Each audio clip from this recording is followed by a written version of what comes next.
किशोर कुमार की पुण्यतिथि पर वाराणसी में युवाओं ने मास्क बांटकर दी श्रद्धांजलि। बॉलीवुड के स्वर सम्राट किशोर कुमार की 33वीं पुण्यतिथि पर उनके चाहने वाले उन्हें अपने अंदाज में श्रद्धांजलि दे रहे हैं। इसी क्रम में वाराणसी में किशोर कुमार की पुण्यतिथि पर डर्बीशायर क्लब वाराणसी के सदस्यों ने लोगों में मास्क बांटकर कोरोना के प्रति जागरूकता फैलाते हुए किशोर कुमार को श्रद्धांजलि दी। व्यापारियों ने की एसएसपी से मुलाकात। त्योहारों के मद्देनजर शहर में पुलिस पेट्रोलिंग बढ़ाने की उठाई मांग। महानगर उद्योग व्यापार समिति के प्रतिनिधि मंडल ने मंगलवार को एसएसपी कार्यालय पहुंचकर एसएसपी से मुलाकात की और त्योहारों के मद्देनजर बाजारों में बढ़ने वाली आर्थिक गतिविधियों को देखते हुए पेट्रोलिंग बढ़ाने सहित अन्य समस्याओं से एसएसपी को अवगत कराया। त्योहार आ रहे हैं और त्योहार पे जो कुछ आर्थिक गतिविधियां जो बढ़ रही हैं, हमारा सराफा मार्केट है, हमारा मोटर इलेक्ट्रॉनिक का मार्केट है, ऑटो पार्ट्स वालों का, मोटर व्हीकल्स वालों का और इलेक्ट्रॉनिक्स वालों का।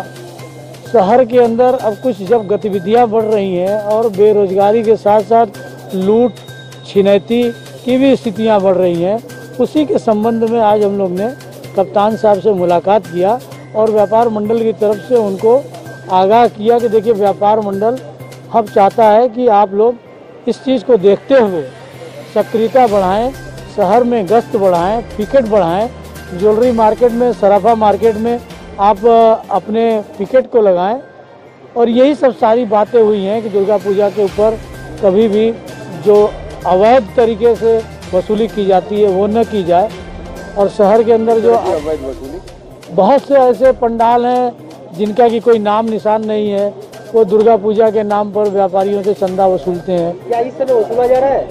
भाई पिछले बार भी हम लोगों ने आरोप लगाया था तो कुछ रुका, इस बार भी हम लोग को अंदेशा है, अभी तो शुरू नहीं हुआ है लेकिन शुरू होगा तो ऐसी बातें आ सकती हैं। आप सुरक्षा की बात कर रहे हैं, त्यौहार आ रहा है, व्यापारी सुरक्षा की बात आप कर रहे हैं, क्या इस समय सुरक्षा की मुकम्मल व्यवस्था प्रशासन द्वारा नहीं की गई है? नहीं, देखिए मुकम्मल व्यवस्था की गई है, तो अगर मुकम्मल व्यवस्था की गई होती तो हम लोग आते क्यों।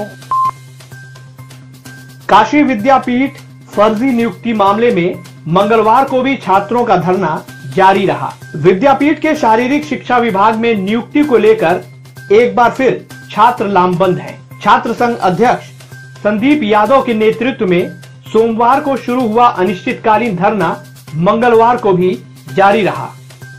छात्रों ने आरोप लगाया कि हम सोमवार से धरना कर रहे हैं मगर कोई भी जिम्मेदार अधिकारी हमसे मिलने अब तक नहीं आया है। विद्यापीठ फर्जी नियुक्ति मामले में मीडिया के सामने आए चीफ प्रॉक्टर। कहा, मेरी नियुक्ति में कोई गड़बड़ी नहीं, मैं हर इंक्वायरी के लिए तैयार हूं। बता दें कि काशी विद्यापीठ के शारीरिक शिक्षा विभाग में नियुक्ति को लेकर वर्तमान छात्र संघ अध्यक्ष संदीप यादव के नेतृत्व में सोमवार को जो अनिश्चितकालीन धरना प्रदर्शन शुरू हुआ था वह मंगलवार को भी जारी रहा। मामले के तूल पकड़ते ही अब विश्वविद्यालय के chief proctor professor Santosh Kumar खुद सामने आए हैं और प्रेस वार्ता करके अपनी बात रखी है। मुझे इसमें कोई परहेज नहीं है, आप जहां कहेंगे, जिस तरह की इंक्वायरी कहेंगे, मैं हर तरह की इंक्वायरी के लिए तैयार हूँ। मैं खुद स्वयं कह रहा हूँ कि आपके मन से मैं कहना चाहता हूँ कि विश्वविद्यालय स्वयं सीबीआई जांच करावे ना, हर पद की जांच करा ले, किसकी कैसे नियुक्ति हुई है समझ में आ जाएगा। इसके अलावा मुझे कुछ नहीं करना, मुझे किसी से कोई बैर नहीं है, लेकिन जो मेरे खिलाफ षड्यंत्र हो रहा है, जो अध्यापक द्वारा कराया जा रहा है, जिन छात्रों का मिसयूज किया जा रहा है, ये बिल्कुल ही गलत है। जितनी निंदा की जाए कम है और इस पर विश्वविद्यालय प्रशासन को कार्रवाई करनी चाहिए, लोकल प्रशासन को करनी चाहिए कि जो विद्या का मंदिर है उसमें इस तरह के षड्यंत्र किए जा रहे हैं एक अध्यापक के विरुद्ध। कबीर चौरा अस्पताल में हुई नवजात की मौत, परिजनों ने लगाया नर्सिंग स्टाफ पर लापरवाही का आरोप। मंगलवार की सुबह कबीर चौरा अस्पताल में नवजात की मौत के बाद परिजनों ने डॉक्टरों पर लापरवाही का आरोप लगाया है। परिजनों के अनुसार स्टाफ ने बच्चे को सही से नहीं देखा, हर समय बस पैसा मांगते रहे। वहीं इस मामले में जब सीएमओ वीबी सिंह से बात की गई तो उन्होंने कहा कि कोई चिकित्सक किसी को मारना नहीं चाहता। फिलहाल हम जांच करवाएंगे और दोषी पाए जाने पर सख्त से सख्त कार्रवाई होगी। देखिए, कोई भी चिकित्सक और कोई भी स्टाफ नर्स कभी भी किसी मरीज से कोई ऐसा नहीं लापरवाही करना चाहती है आमतौर पे कि उसकी मतलब पेशेंट की मृत्यु हो।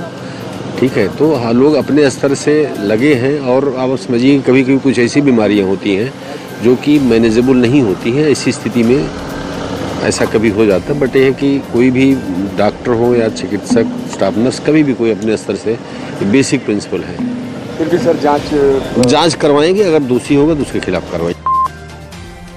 घायल महिला को एम्बुलेंस में लेकर एसएसपी ऑफिस पहुंचा फरियादी, बोला साहब बड़ा गांव इंस्पेक्टर नहीं सुन रहे हमारी। मंगलवार की दोपहर अचानक एक एम्बुलेंस एसएसपी पोर्टिको के पास आकर रुकी तो हर किसी के दिल की धड़कन बढ़ गई। एम्बुलेंस में एक महिला मरीज और उनके तीमारदार मौजूद थे। एम्बुलेंस से उतरे लोग एसएसपी कार्यालय में फरियाद करने आए थे। फरियादियों ने एसओ बड़ा गांव पर लापरवाही का आरोप लगाया है और एसएसपी से उचित कार्रवाई की मांग की है। एसओ साहब से बता सकते हैं, हम तो पीड़ित हैं, हम तो आए हैं, हमारे साथ अन्याय हुआ तो हम तो कप्तान के साथ सामने आए हैं, अपनी आवाज उठा रहे हैं। अगर उनके साथ अन्याय हो रहा था तो उनको भी आवाज उठाना चाहिए था, न कि घर में घुस के इस तरह से बेरहमी से लोगों को मार दिया जा रहा है। अगर मर जाएगा कोई तो उसके बाद बच्चों का कौन देखेगा श्रीमान जी। इसीलिए हम परेशान है। फिर हम वहाँ से गए सीओ साहब से, हमने अपनी विनती की, हमने कहा सर आप एप्लीकेशन ले लीजिए या कर दीजिए, एसओ साहब ले लें और इसके बाद अपना जाँच करें। तो कहें जाइए अच्छा हम बात कर ले रहे हैं, उनसे कर दीजिए। कमिश्नर दीपक अग्रवाल ने मंडलीय विकास कार्यों की समीक्षा बैठक में वाराणसी मंडल के किसानों व अन्य क्षेत्र के उत्पादकों की आय बढ़ाने पर जोर दिया है। कमिश्नर ने बताया कि बनारस में केंद्र सरकार की विभिन्न योजनाओं में हर प्रकार के फैसिलिटी सेंटर यहां संचालित हो रहे हैं। इनमें एपीडा का कार्यालय, पैक हाउस व्यवस्था, अच्छी कनेक्टिविटी, निर्यात की व्यवस्था, हर उत्पादन व प्रोसेसिंग के लिए नई गुणवत्ता युक्त प्रशिक्षण व्यवस्था, आर्थिक पैकेज में सब्सिडी व ऋण की व्यवस्था आदि सुविधाएं यहां मौजूद हैं। पराली जलाए जाने पर जिलाधिकारी हुए सख्त, अब भरना होगा जुर्माना। जिलाधिकारी कौशल राज शर्मा ने किसान भाइयों को अवगत कराते हुए बताया है कि धान की कटाई के पश्चात फसल अवशेष को न जलाएं। वायु प्रदूषण निवारण तथा नियंत्रण अधिनियम के अंतर्गत फसलों की कटाई के पश्चात बचे हुए अवशेष को जलाया जाना प्रतिबंधित है, इसलिए कोई भी किसान धान की पराली न जलाए। ऐसा करने पर जुर्माना देना होगा। श्री काशी विश्वनाथ ज्ञानवापी केस में दोनों पक्षों को अगली तारीख पर मूल फाइलें प्रस्तुत करने का कोर्ट ने निर्देश दिया है। स्वयंभू लॉर्ड विश्वेश्वर और अंजुमन इंतजामिया मस्जिद एवं सुन्नी सेंट्रल वक्फ बोर्ड को मंगलवार को वाराणसी कोर्ट ने अगली तारीख पर दोनों पक्षों से फाइलें प्रस्तुत करने का आदेश दिया है। कोर्ट ने सुनवाई के लिए अगली तारीख 15 अक्टूबर तय की है। माननीय न्यायालय ने दोनों पक्षों की बात सुनकर पूरी मूल जो वाद की पत्रावली है उसको और अंजुमन इंतजामिया मसाजिद के द्वारा जो सिविल रिवीजन दाखिल किया गया है उसकी भी पत्रावली को आहूत कर लिया और आज की बहस के साथ ही 15 अक्टूबर 2020 को यह सुनवाई जारी रखने का आदेश पारित किया है। वाराणसी में मंगलवार को 115 कोरोना पॉजिटिव मरीज मिले हैं। जिले में बीते 24 घंटे में एक मरीज की मौत कोरोना के कारण हुई है। मंगलवार को 158 लोग होम आइसोलेशन से जबकि 3 लोग अस्पतालों से डिस्चार्ज किए गए हैं। जिले में कोरोना से मरने वालों का आंकड़ा 247 पहुंच गया है। अब तक 15,276 कोरोना पॉजिटिव मरीज वाराणसी में मिल चुके हैं। इनमें से 13,796 लोग स्वस्थ हो चुके हैं, जबकि एक्टिव मरीजों की संख्या 1,233 है।